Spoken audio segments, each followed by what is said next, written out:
This is a lost episode no one could ever finish. Never-ending day. It all started like any other day. Peppa woke up in her bed. The sun was shining. Mummy Pig called her to breakfast. George was eating cereal. Daddy Pig was reading the newspaper. Everything felt calm. But the newspaper was blank, just empty white pages. Peppa blinked. She thought it was nothing. She went outside. Everything was the same phrases, the same smiles. The next day, everything repeated. Same breakfast, same weather. Mummy Pig started repeating the same words. Breakfast is getting cold. Breakfast is getting cold. Breakfast is getting cold. Daddy sat frozen with a strange smile. George stared directly at the screen, unblinking. Peppa felt time breaking. She opened her eyes one day and saw strangers in her room. They had her face, all of them, and they just stared. She walked to the mirror. Her reflection didn't move. Its eyes were dark, unnatural. Once she saw George writing on the wall with black chalk. Peppa didn't escape, and then the writing vanished. One morning, Mummy Pig stood still, facing the wall. Peppa screamed her name, but Mummy didn't respond. Then slowly, she turned around, and her face wasn't hers. Another day, Peppa opened the front door, but there was no street, just a black wall. Dark shapes began appearing in the corners of the room. They didn't move, but Peppa knew they were watching her.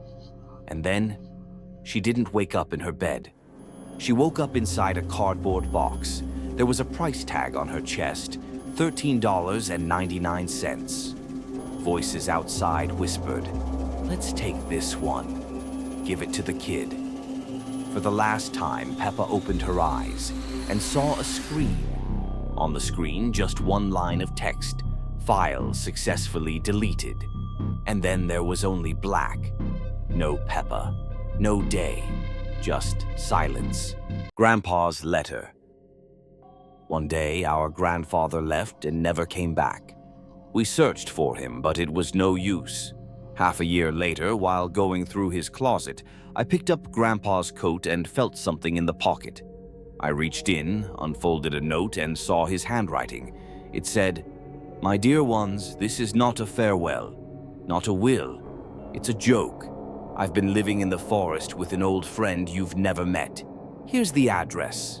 Once you find this letter, come visit. I want to see your faces." A week later, we drove to the coordinates. The forest was deep, the road broken, no signal. The house was real, wooden, old. Inside, it smelled like firewood.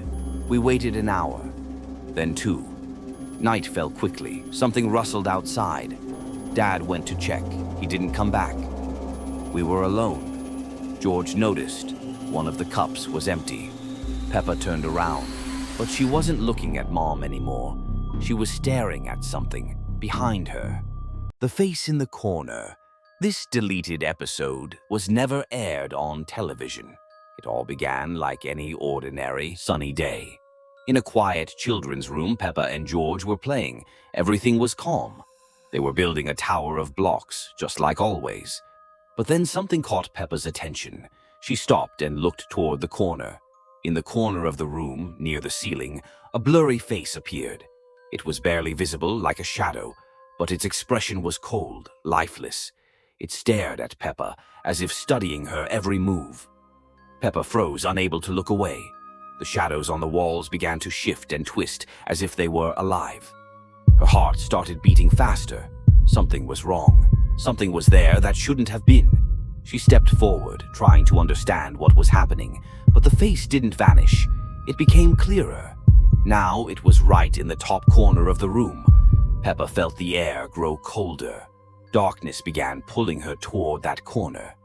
At that moment, Daddy Pig entered the room.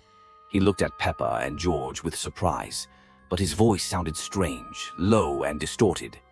"What are you two doing here?" Daddy Pig walked toward the corner where the face had just been, but now it was gone. Instead, the shadows became more sinister, and the air around them thickened. He touched the corner, and something horrifying began. His face started to change. His eyes darkened. His arms grew long and misshapen. His voice turned into a deep echo from the dark corner. Now I can play again. Peppa and George tried to back away, but the shadows had already filled the room, and the walls began to ripple. A strange, unnatural music filled the air, making everything around them feel alive. They tried to escape, but the door was locked. The room began fading into darkness, and the music grew louder, swallowing them whole. We can't get out," Peppa whispered, her voice consumed by the shadows. Darkness swallowed everything. The shadows on the walls grew unimaginably large, and the sound of the music became unbearable. Peppa and George stood in a void, surrounded by the shadow. In that dark nothingness, they realized they couldn't leave. Everything around them was part of the emptiness. The music never stopped. "Are we here forever?" Peppa whispered. At that moment, the music stopped.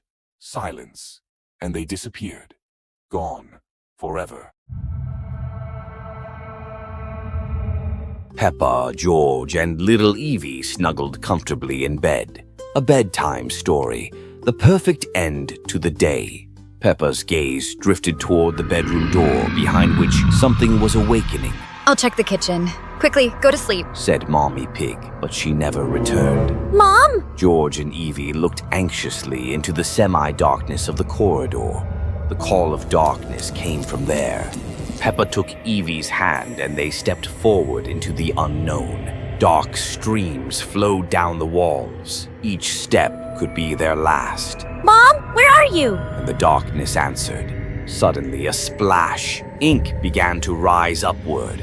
From the droplets, a silhouette appeared, almost reaching the ceiling. A thin body, tentacle-like arms covered with cracks. Two blazing red orbs for eyes, a mouth twisted into a crooked predatory grin, black liquid dripping from its fangs. It knows where you are and is waiting for its moment. The monster's tentacles suddenly swept at George and Evie. Peppa screamed in horror, reaching out for them, but her hands passed through the black mass. It doesn't eat, it transforms.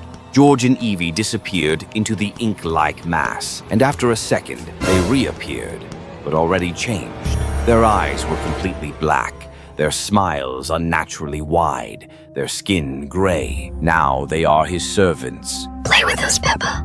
Suddenly, from the depths of the corridor, Mommy and Daddy emerged, distorted, their faces smeared, eyes black, with traces of black liquid in the corners of their mouths.